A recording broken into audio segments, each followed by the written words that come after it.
नमस्कार, आप देख रहे हैं सी न्यूज भारत। मैं हूं आपके साथ स्नेहा सिंह। वक्त हो गया है न्यूज आवर का।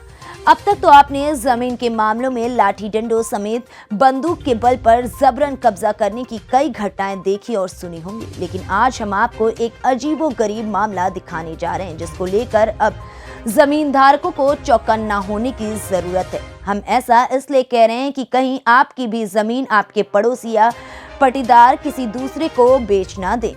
जी हां, भूमि विवाद के मामला बिहार में अक्सर खून खराबा और मारपीट को लेकर सुर्खियों में रहता है, लेकिन इसी बीच पश्चिम चंपारण जिले के बेतिया स्थित श्रीनगर पुजा थाना क्षेत्र के भवानीपुर से एक ऐसा मामला उजागर हुआ है जिसके बाद पुलिस के भी होश उड़ गए हैं। देखिए ये खास रिपोर्ट। दरअसल बेतिया पुलिस जिले के श्रीनगर थाना क्षेत्र अंतर्गत भवानीपुर की रहने वाली आशा देवी की रियायती दस्तावेजी जमीन उन्हीं के गांव के रहने वाले शख्स रामचंद्र प्रसाद और महेंद्र प्रसाद महतो ने अपनी बेटी को खड़ा कर खुद के नाम रजिस्ट्री करा लिए। इतना ही नहीं, अब गाँव के ये नटवरलाल रामचंद्र और महेंद्र वृद्ध महिला आशा देवी की जमीन हड़पने की नीयत से इसे खारिज दाखिल करवा कर बैंक से ऋण लेने की तैयारी में जुटे हैं।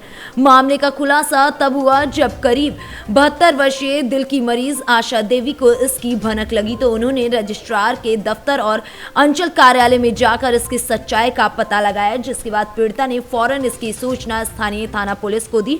पहले तो थाना पुलिस द्वारा उन्हें समझा बुझाकर वापस लौटा दिया गया, लेकिन इसकी शिकायत जैसे ही बेतिया एसपी उपेंद्र नाथ वर्मा से की गई, फिर क्या कप्तान के आदेश पर तत्काल पुलिस ने श्रीनगर थाना कांड संख्या 37/21 दर्ज किया और पुलिस अनुसंधान में जुट गई। बाद में जब सदर एसडीपीओ मुकुल परिमल पांडे ने कांड का खुलासा किया तो मामला सत्य पाया गया और केस को एसडीपीओ ने फ्रॉड करने वाले आरोपियों को गिरफ्तार करने का निर्देश दे दिया। इतना ही नहीं, तब तक केस सक्षम न्यायालय तक पहुंच गया और बेतिया कोर्ट ने आरोपी की गिरफ्तारी को लेकर इश्तेहार भी जारी कर दिया। फिर आरोपी पुलिस की गिरफ्त से बाहर है। अब देखने वाली बात होगी कि मुकदमा सही पाए जाने के बाद पुलिस इन दोनों ठगों रामचंद्र प्रसाद और महेंद्र प्रसाद को कब तक गिरफ्तार करती है। टीम में कोई टीम में 30 सदस्य सिपाही हैं, उसमें महिला पुरुष दोनों हैं और इस जिले में जो गठित हुई उसमें 30 सिंह हैं।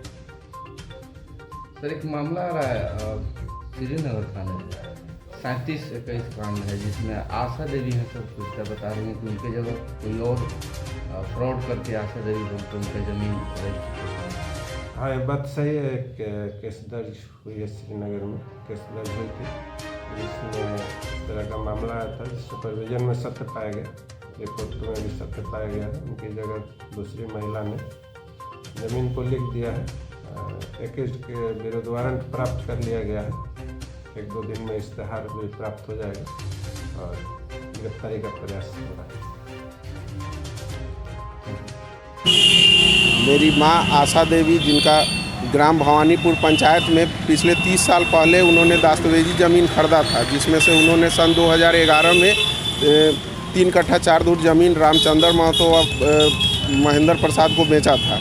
उसके बाद जितने भी ज़मीन बचे हुए थे सारे ज़मीन को किसी अन्य महिला को रजिस्ट्री ऑफिस में खड़ा करा के फर्जी तरीके से उन्होंने रजिस्ट्री करवा लिया, जिसकी सूचना हमने श्रीनगर पुजहा थाना में दिया था और उसके बाद पुलिस अधीक्षक, डीएसपी सभी महोदय को हमने सूचित किया, जिसके द्वारा केस को ट्रू किया गया। उसकी गिरफ्तारी की वारंट भी निकली है, लेकिन उसका कोई अभी तक कार्रवाई नहीं हो पाया। वो लोग खुलेआम घूम रहे हैं और हमारे जितने भी गवाह हैं उस सभी को बरगला रहे हैं और धमकी दे रहे हैं। यहाँ तक कि हमारे माता जी को भी, आशा देवी को साइड से वो लोग धमकी दिलवा रहे हैं कि केस वापस लेने के लिए, नहीं तो अन्य मुकदमा में फंसा देंगे और बर्बाद कर देंगे हम लोग को। एसपी साहब के पास क्या हुआ है? एसपी साहब के पास हमने एप्लीकेशन दिया था। उन्होंने आश्वासन दिया है कि कार्रवाई होगी, उनकी गिरफ्तारी होगी, लेकिन 8 महीने बीत चुके हैं, अभी तक गिरफ्तारी नहीं हुई। वो लोग आराम से गिरफ्तारी चाहते हैं। हमें न्याय चाहिए, उचित न्याय चाहिए और हमारा ज़मीन हमें वापस चाहिए और जो उन्होंने गलती की है उसकी सजा उनको होनी चाहिए। बिहार से सी न्यूज संवाददाता समीउल्लाह काशमी की रिपोर्ट। फिलहाल इस खबर में बस इतना ही। देश विदेश की ऐसी तमाम खबरों को देखने के लिए बने रहें सी न्यूज भारत के साथ।